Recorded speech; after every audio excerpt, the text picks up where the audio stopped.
Subsidy की बात करें। ऐसा है कि कांग्रेस ने 2 दिन पहले 20 क्विंटल 2800 रुपये कहा था। घोषणा पत्र देख के उसको बदल दिया। तो कांग्रेस ने पहले घोषणा पत्र जो जन घोषणा पत्र जारी किया था और अभी का जो जन घोषणा पत्र है, दोनों की कोई भी विश्वसनीयता नहीं है। कोई भी विश्वसनीयता नहीं है। आप किसी भी बिंदु को पढ़ लें। मान लो उन्होंने पीजी तक फ्री इलाज की बात कही, पीजी तक मुफ्त शिक्षा की बात कही। ये बताइए, पिछले बार 12वीं तक की मुफ्त शिक्षा देंगे बोले थे, उसका क्या हुआ?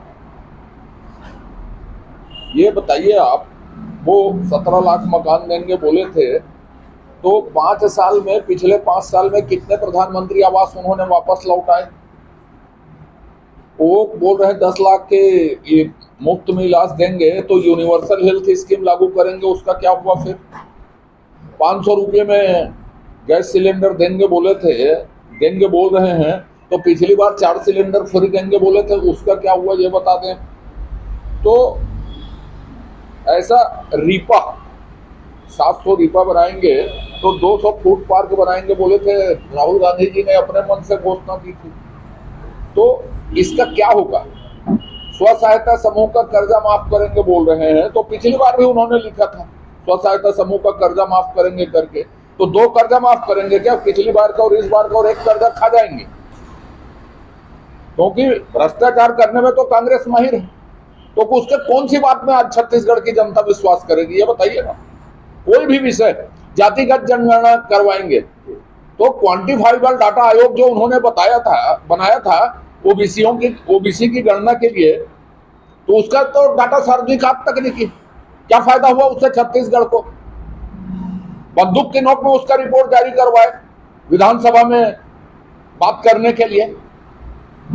तो यह जातिगत जनगणना करा के क्या करेंगे? उनको बताना चाहिए बिहार सरकार ने जातिगत जनगणना कराई, 1 रुपये की योजना किसी के लिए लागू की क्या?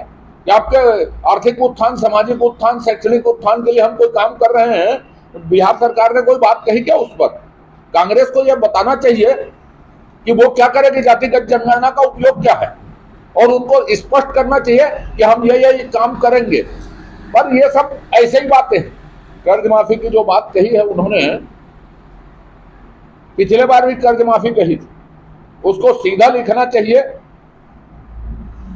कहना चाहिए कि दीर्घकालिक, मध्यमकालीन और अल्पकालीन के दोनों ऋण सरकारी बैंकों के, सहकारी बैंकों के माफ करेंगे, या पिछली बार का भी माफ करेंगे पूरा ऋण। तो कुल मिला के जो घोषणा पत्र आया है ना, वो कागज की पोंगली है। ये जो समझ रहे हो ना? एक भी बात बता दे कांग्रेस से, उसके पास 5 साल अवसर था तो क्यों नहीं किया उन्होंने? प्रधानमंत्री आवास क्यों नहीं बने? कोई भरोसा नहीं है। और ये पहली सरकार है जो 5 साल की उपलब्धियों पर बात नहीं कर रही। 5 साल क्या काम किया उनने? उस पर वोट मांग नहीं रही, झूठ बोल के फिर वोट मांगना चाहती। तो झूठ की एक उम्र होती है, एक बार चल गया, बार बार नहीं चलेगा। ये स्थापित हो चुका है कि सट्टा में, जुआ में, रेती चोरी में, कोयला वसूली में नाल वसूलने वाली सरकार है। ये जन कल्याणकारी सरकार नहीं है। नाल वसूली करने वाली सरकार से छत्तीसगढ़ की जनता त्रस्त हो चुकी है, इसको हटाना चाहती है। मैं बोला था उस समय कि भूपेश बघेल जी हिट विकेट हो चुके हैं, आउट। उनके ऊपर एक नाल लगाने वाले, वसूलने वाले का ठप्पा लग गया है। जेल में, बेल में, बाकी फरार में, कुछ कतार में।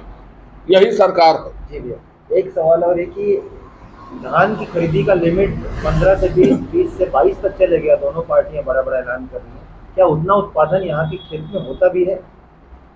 मैं तो अभी इसका उत्तर दिया था थोड़ी देर पहले।